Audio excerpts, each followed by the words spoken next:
kita lebih lagi mengenal Tuhan.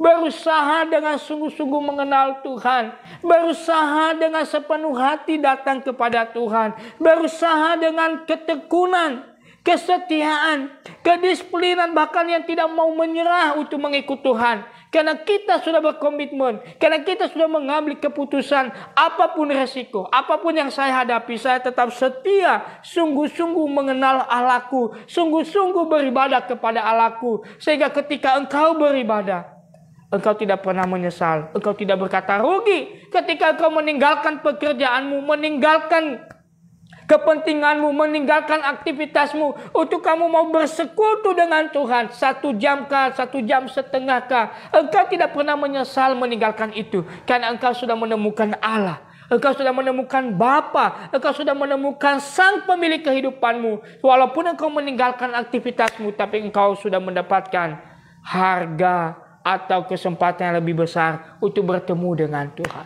Bapak, Ibu, dan Saudara diberkati oleh Tuhan. Untuk mengenal Tuhan dengan sungguh-sungguh berarti ada sebuah komitmen dorongan di dalam diri kita untuk mendorong kita, ayo maju. Ayo lakukan ini. Aktivitas ini kamu harus lakukan. Mengenal Tuhan dengan sungguh-sungguh, Bapak, Ibu, dan Saudara, tidak mudah secara manusia. Tetapi mungkin dalam aktivitas kita secara duniawi, kita benar-benar sungguh-sungguh. Entah engkau bekerja di kantor, apakah engkau seperti seorang guru, apakah engkau bekerja di tokomu, kamu sungguh-sungguh bekerja, kamu sungguh-sungguh melakukannya. Karena mungkin karena tanggung jawab, karena mungkin karena itu pekerjaan yang bisa engkau kerjakan dan lain sebagainya. Tapi kenapa kita tidak sungguh-sungguh mengenal Tuhan, mencari Tuhan, mendekatkan diri kepada Tuhan? Padahal kita sudah tahu bahwa Tuhan yang kita kenal itu adalah pemilik hidup kita. Pemilik semua aktivitas kita kerjakan. Pemilik semua kesehatan kita. Kenapa kita tidak lebih sungguh-sungguh datang kepadanya? Kenapa kita justru lebih sungguh-sungguh dengan aktivitas kita? Karena takut untuk dipecah.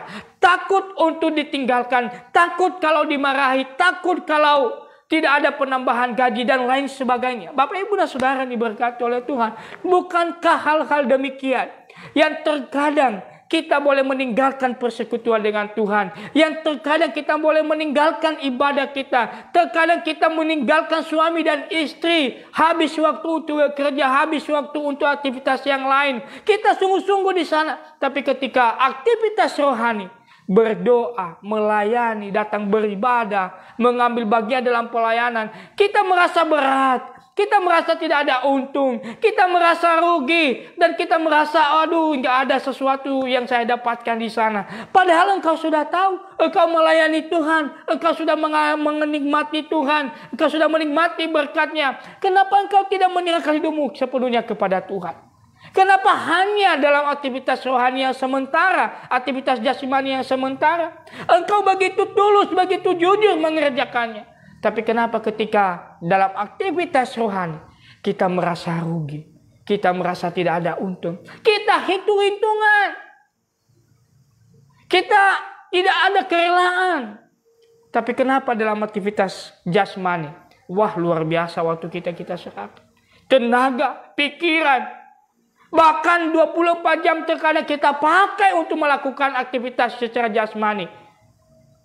Tapi kenapa di dalam aktivitas rohani kita tidak rela memakai waktu setengah jam, memakai waktu 1 jam, memakai waktu 2 jam untuk bersekutu dengan Tuhan, untuk mengalami Tuhan, untuk merasakan hadirat Tuhan.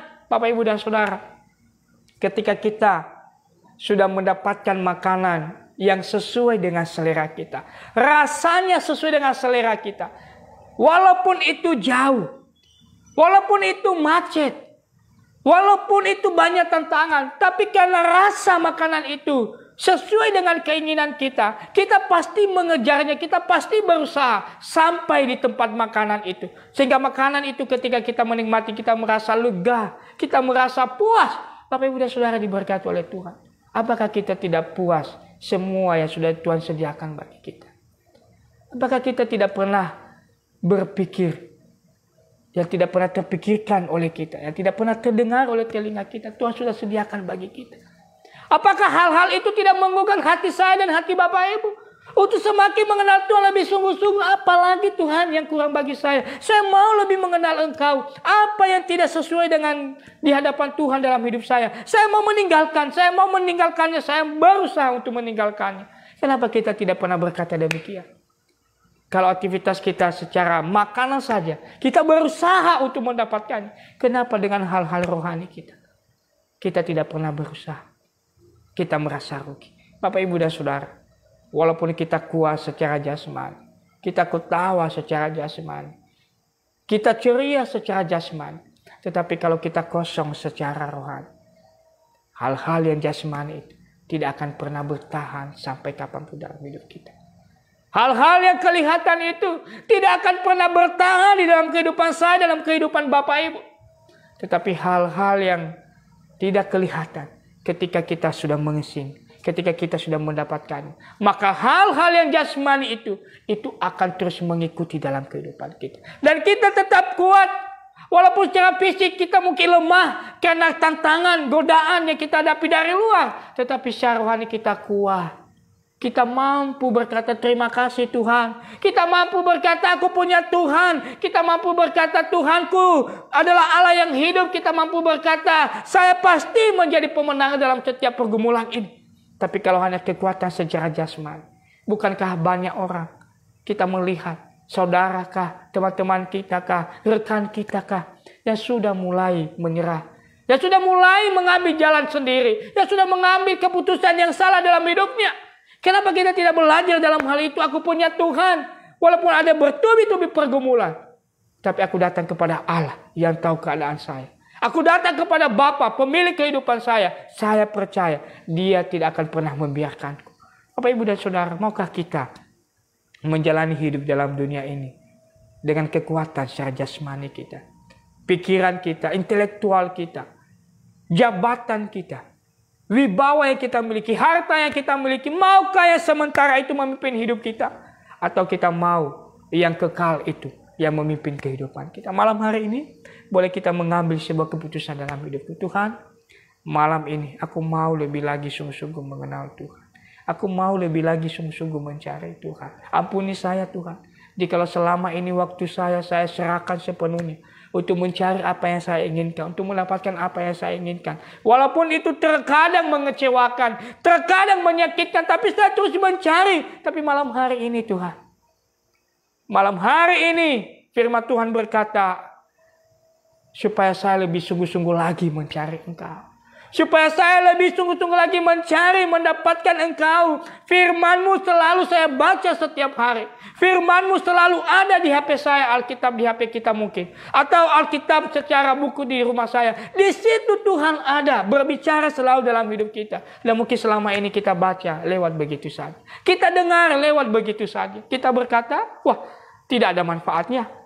Tidak ada sesuatu yang nyata. Tidak ada kekuatan di dalamnya. Tetapi kita mencari yang kelihatan, kita berkata ini kuat. Ada, nyata, wujud ada, saya menikmati. Tetapi kalau hilang sebentar apa yang sudah kita dapatkan, kita kecewa. Kita menangis, kita merasa rugi, kita memukul diri kita. Kenapa ini kecewa? Kenapa ini hilang? Di mana ini ada? Bapak, Ibu, dan Saudara, kita bukan pemilik dengan semua apa yang kita punya. Tuhan menitipkan itu supaya engkau mengenal Tuhan yang sudah memberinya. Supaya engkau kembali kepada Allah yang sudah memberinya. Terima kasih Tuhan. Jika sampai saat ini pekerjaanku, tugas tanggung jawabku di kantor, usahaku, Tuhan selalu menyediakan yang terbaik. Tuhan selalu membuka pintu berkat. Di saat orang lain menangis melihat keadaan mereka, tapi Tuhan selalu membuat aku bersukacita untuk mengerjakan setiap tanggung jawab yang sudah Engkau percayakan bagi. Bukankah kita harus bersyukur kepada Tuhan? Bukankah kita harus menangis seharusnya?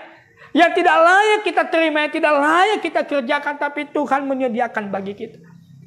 Pertanyaan bagi kita, apakah kita mau bertanggung jawab dengan setiap kepercayaan yang Tuhan sudah sediakan bagi kita? Jika di kantor kita bertanggung jawab, menjaga kepercayaan orang sama kita, karena atasan kita. Kita takut kehilangan pekerjaan itu. Kita bertanggung jawab, kita hormat kepadanya.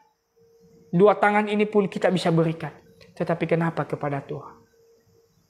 Allah yang Maha Tahu. Allah yang menyediakan semua yang kau miliki.